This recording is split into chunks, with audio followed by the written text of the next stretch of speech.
നമസ്കാരം, ജന്മഭൂമിയിലേക്ക് സ്വാഗതം. ശത്രു സംഹാരം എന്ന ഒറ്റ ലക്ഷ്യത്തോടെ നടപ്പാക്കുന്ന ദുർമന്ത്രവാദമാണ് പഞ്ചബലി. കർണാടകയിലെ കോൺഗ്രസ് മുഖ്യമന്ത്രി, ഉപമുഖ്യമന്ത്രി എന്നിവരെ കൊലപ്പെടുത്താൻ വേണ്ടി കേരളത്തിലെ കണ്ണൂർ തളിപ്പറമ്പിലെ രാജരാജേശ്വര ക്ഷേത്രവളപ്പിൽ മൃഗബലി നടത്തിയെന്നാണ് കോൺഗ്രസ് നേതാവ് കൂടിയായ കർണാടക ഉപമുഖ്യമന്ത്രി DK ശിവകുമാർ ആരോപിച്ചത്.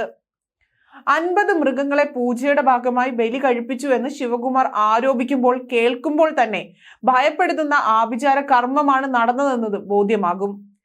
21 ചുവന്ന ആടുകൾ, 21 പോത്തുകൾ, 3 കറുത്ത ആടുകൾ, 5 പന്നികൾ എന്നിവ അഗ്നിയാഗത്തിനായി ഉപയോഗിച്ചു. അഘോരികളെ കൊണ്ടാണ് പൂജ ചെയ്യിപ്പിച്ചതെന്നും പറയുന്നു. ബലിയുടെ ഭാഗമായി താന്ത്രിക വിദഗ്ധരെ ഉപയോഗിച്ച് രാജകാന്തക, മരണമോഹന സ്തംഭന എന്നീ യാഗങ്ങൾ നടത്തിയെന്നും പറയുന്നു. ഉപമുഖ്യമന്ത്രിയായ തന്നെയും കർണാടക മുഖ്യമന്ത്രി സിദ്ധരാമയ്യയെയും ഇല്ലാതാക്കാനാണ് ഈ ശത്രു ഭൈരവ വിയോഗം, പഞ്ചബലി എന്നീ ദുഷ്കർമ്മങ്ങൾ നടത്തിയതെന്നും പറയുന്നു. എന്തായാലും എന്താണ് ദുർമന്ത്രവാദം? നമുക്കൊന്ന് നോക്കാം. സ്വാർത്ഥ ലക്ഷ്യം കൈവരിക്കാൻ അല്ലെങ്കിൽ ദുഷ്ടലക്ഷ്യം സാധ്യമാക്കാൻ നടത്തുന്ന ആഭിചാര ക്രിയയാണ് ദുർമന്ത്രവാദം. അതീന്ദ്രിയ ശക്തികളെ ആവാഹിക്കാൻ വേണ്ടി പൂജകളും മൃഗബലികളും ഇതിന്റെ ഭാഗമായി നടത്താറുണ്ട്. ഇതിന്റെ ഭാഗമായി ആർക്കെതിരെയാണോ ദുർമന്ത്രവാദം ചെയ്യുന്നത് അയാളിൽ അസ്വസ്ഥതയുണ്ടാകും. ഉറക്കക്കുറവ്, രോഗം, ദുസ്വപ്നം കാണൽ തുടങ്ങിയ ശാരീരിക മാനസിക അസ്വസ്ഥതകളും ഉണ്ടാകുമെന്ന് പറയപ്പെടുന്നു. സുഗമമായ മാനസിക വ്യാപാരത്തിന്റെ താളം തെറ്റും. ഭയം, ഉത്കണ്ഠ, വിഷാദം, മാനസിക സമ്മർദ്ദം എന്നിവ ഉണ്ടാകും. ആശയക്കുഴപ്പം, ഓർമ്മശക്തി നഷ്ടപ്പെടൽ എന്നിവ ശത്രുവിന് സംഭവിച്ചേക്കാമെന്നും പറയപ്പെടുന്നു.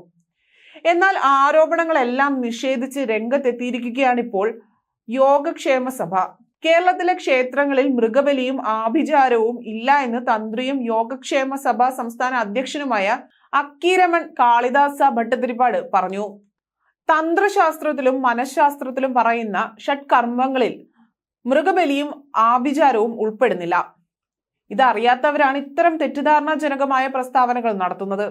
ഹിന്ദു ആചാര അനുഷ്ഠാനങ്ങളെ കുറിച്ച് വ്യക്തമായ ധാരണയില്ലാത്ത ഒരുപാട് പേർ ഉള്ളതിനാൽ ഇങ്ങനെയൊക്കെ നടക്കുമെന്ന് വാദിക്കുകയാണ്. ഇത് കേൾക്കുമ്പോൾ കേരളത്തിലെ ക്ഷേത്രങ്ങളിൽ ഇങ്ങനെയൊക്കെ നടക്കുന്നുണ്ടോ എന്ന് പൊതുസമൂഹം തെറ്റിദ്ധരിക്കുമെന്നും അദ്ദേഹം ജന്മഭൂമിയോട് പറഞ്ഞു.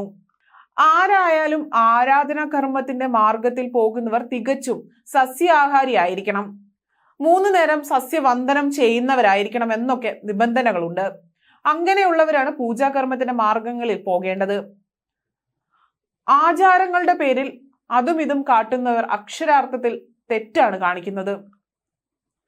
ക്ഷേത്ര അനുഷ്ഠാനങ്ങൾക്ക് വ്യക്തതയുണ്ട്, അതൊരു നിയമമുണ്ട്, അത് പാലിക്കാൻ എല്ലാവരും ബാധ്യസ്ഥരാണ്.